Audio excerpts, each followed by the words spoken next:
High Limit likely closes out their roster with a 14th driver. We'll talk who it is and the curious situation of how this all came to be for them, plus regional sprint car news, racing tonight, and more. Let's go.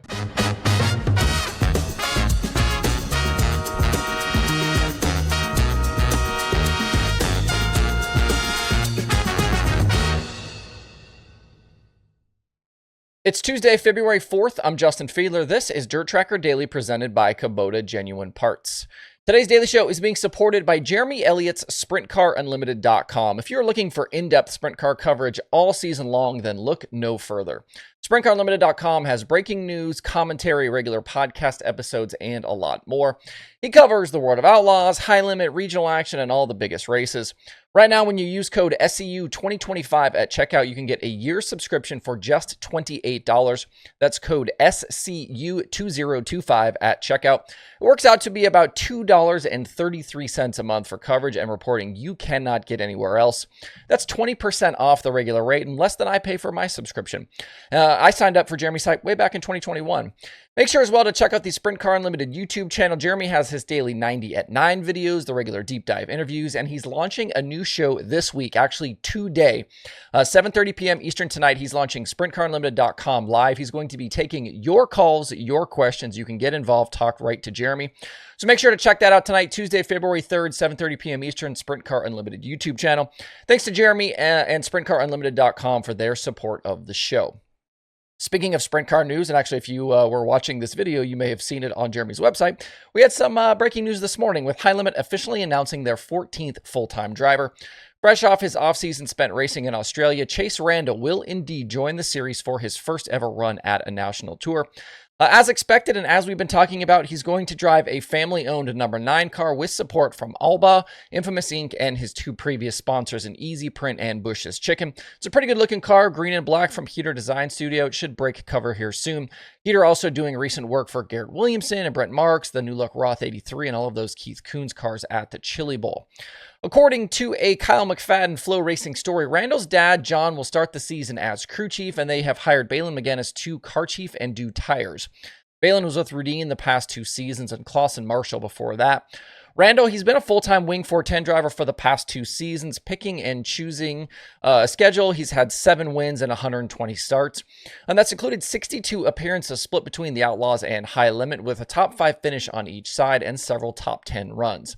He still is in search of that first big series win. He's had success, though, in weekly action at tracks like Knoxville and Huset's. Randall has had a curious last 6 months or so. He left that TKS Motorsports team later in the summer last year, and his name was attached to literally almost every open sprint car ride during the silly season. And that included the Myers 14, one of the Roth 83s, and Crouch Motorsports. You'd think that a young gun bringing big backing like the Alba money and his other partners would have no problem having someone taking a chance on him, but he just couldn't seem to get a deal done. With all the major rides going other directions for 2025, bringing back that family-owned team became their best plan and maybe their only plan. Rumors persisted in November that Randall was still working on potential landing spots, but then as December came around and then the new year approached, the sentiment in those rumors changed. With Randall racing in Australia with DKM Motorsports, the chatter shifted towards the family team returning with that support from Alba and those other sponsors. Looking ahead, now that the news is official, Randall will certainly be up against it joining this High Limit rookie class. It already includes Dazen Pursley, Danny Sams, and Cy Lynch. Of this group, I think Pursley is the easy favorite given his kind of quick rise and the fact that he's jumping into the series with an already established team. We thought Aaron Reitzel was also part of this rookie class, but the series has ruled him ineligible for that award here in recent weeks. From what I know right now, Randall's addition is likely the final one for High Limit. They'll start 2025 at Las Vegas with Brad Sweet, Tyler Courtney, Reitzel, Tanner Thorson, Brent Marks, Sams, Justin Peck, Lynch, Brenham Crouch, Casey Kane, Pursley, Spencer Baston, Randall, and Rico Abreu. And yes, we can count Rico as confirmed. There was never a real announcement, but the series has acknowledged him as a full-timer. I think until we find out otherwise, Brad Sweet still the championship favorite here. There's going to be question marks given his new crew setup and some of the changes at KKR, and it's tough to say right now who can really take a step forward behind him.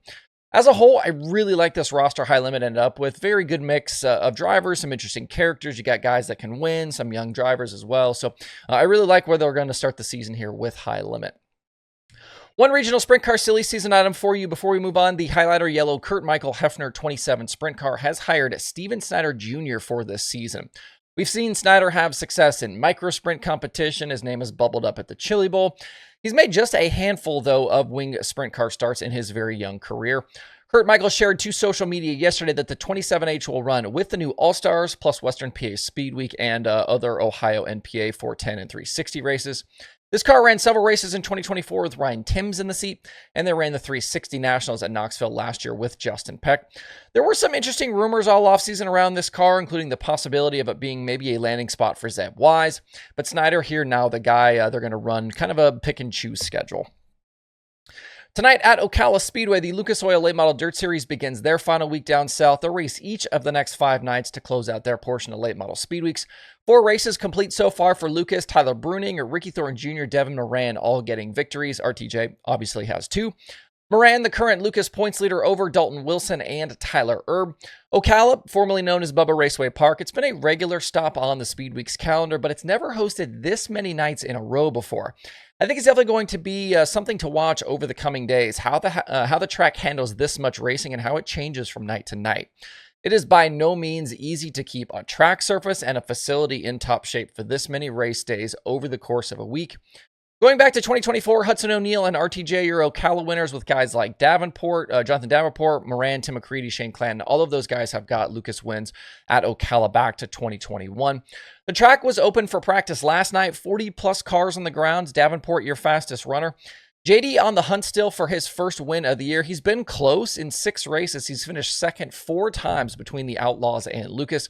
Seems like just a matter of time here before he grabs that first one. These first 2 nights at Ocala, there's 7,000 to win and 600 to start. Thursday, 10,000 to win, 800 to start. Friday bumps up to 12,000 to win and $1,000 to start. And then finale on Saturday, 25,000 to win and $1,500 to start.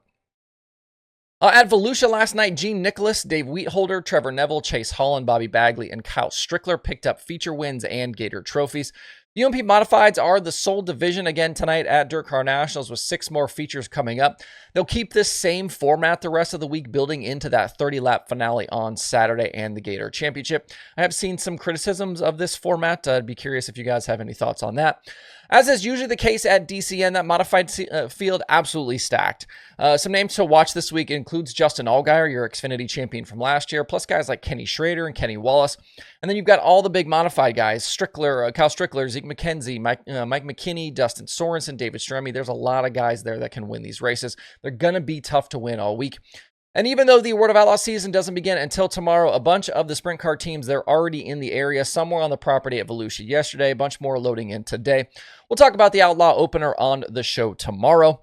That's your daily for today. If you want even more dirt racing content, make sure to follow DIRTRACKR across social media.